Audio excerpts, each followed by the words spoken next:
Ang pambihirang babaeng hindi umupo.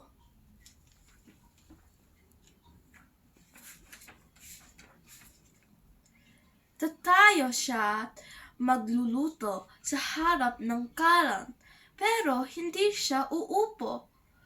Lunglungdag siya bubugawin ang langaw, pero hindi siya uupo. Yuyuko siya't ayusin ang hati ng aking buhok, pero hindi siya uupo. Pambihira ang nanay ko. Madadalang lang siya umupo.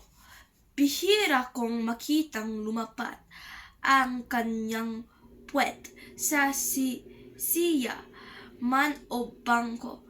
Tatayo, lunglungdang at yuyuko siya, pero hindi siya uupo. Papauupin niya ako kapag may nabangkante upuan sa siksikan bus.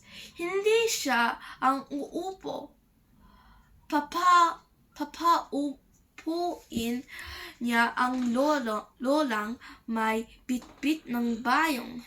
Hindi siya ang uupo. Papaupin niya ako ang lola at ang babaeng buntis, pero hindi siya ang uupo. Tuwing pinauwi namin ng mga sa eskwelahan, ay binibisita ko si nanay sa mall, kung saan siya nagtatrabaho. Pili na sir.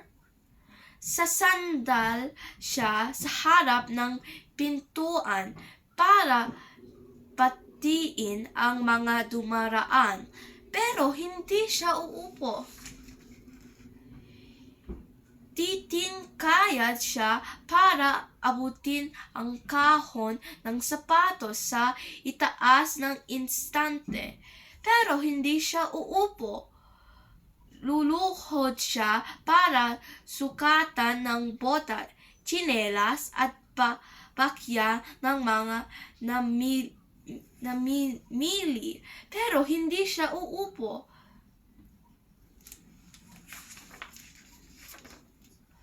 Tuwing naaabutan ako ni nanay na mag-isa sa bakuran, ay nakakikipaglaro muna siya sa akin. Lulukso siya para habulin ang nagkakatakas na bola, pero hindi siya uupo. Kakadirit siya para iwasan ang lumapad ng lata, pero hindi siya uupo. Tatalon siya para palain ang nagbuhol na saranggola, pero hindi siya uupo. Lulugso, kakarandirit at tatalon siya, pero hindi siya uupo. Baka may pigsa siya sa puwet. Ang tusog ng mga kaklase ko noong nagkwento ko kila sa nanay. Pwedeng siya sa karnabal, ha? Ang hagikit pa ng isa. Ang pambihirang babae hindi umupo. Sayang wala na si tatay. Siguro akong alam niya ang sagot sa misteryong ito. Nandyan lang ang sagot, Hidyo. Lagi niyang sinasabi sa akin dati. Siguro akong mahahanapin mo.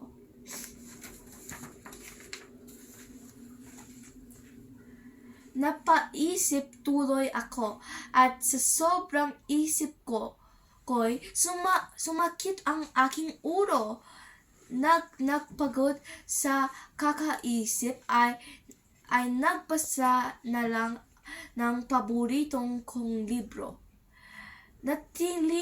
Natigilang ako sa isang pahina at bigla ng pahiyaw ng tama. Nakita ko ng larawan ang isang rena nakaupo sa kumikinang ng trono. Maganda ang kanyang inuupuan. Tatat ito ng diamante at balot sa ginto. Ito ang sagot na hinihintay ko. Kaya hindi umupo si nanay ay dahil wala siyang maganda siya.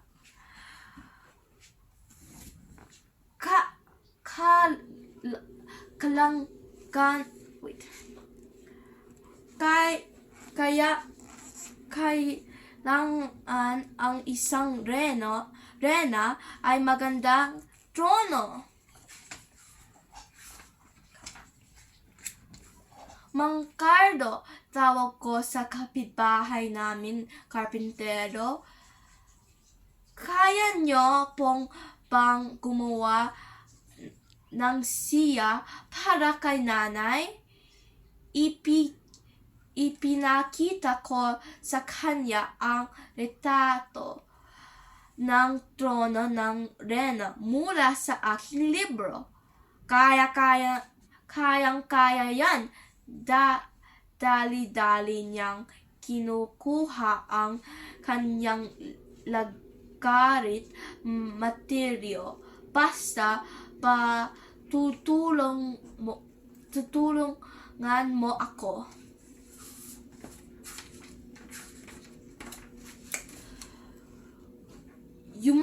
Yumuko ako sa silong para kunin ang mga pirasong kahoy. Lumungdag ako para abutin ang mga pako sa itaas ng aparador. Lumuhod ako sa pinturahan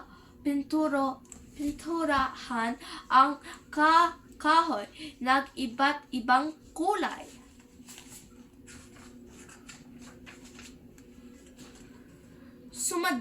Sumadal ako tingingan ang bagong siya ni nanay. Sana magustuhan niya ito. Buong araw namin ginawa at ni minsan yata hindi ako naupo. Sinalubong ko kaagad si nanay galing sa trabaho. Nay, upo po kayo. Turo ako siya na naghihintay kanya sa sulok. Para po sa inyo, nagpakatamis ang ngiti ni nanay. Ang ganda naman nito, anak, sabi niya, sabay yakap sa akin. Matagal ang niyang tingnan ang kanyang bagong siya at dahanan siyang umupo rito. Pinaupo niya ako sa kanyang kadugan at buong maghapon kami nagkwentahan, naglaro at nakantahan. Nako! Bigla napahiyaw si nanay. Oras na palang magluto ng hapuan. Turong ko po, nanay, ang sabi ko. Nagpagkiti siya at sabay kaming tumayo. Salamat!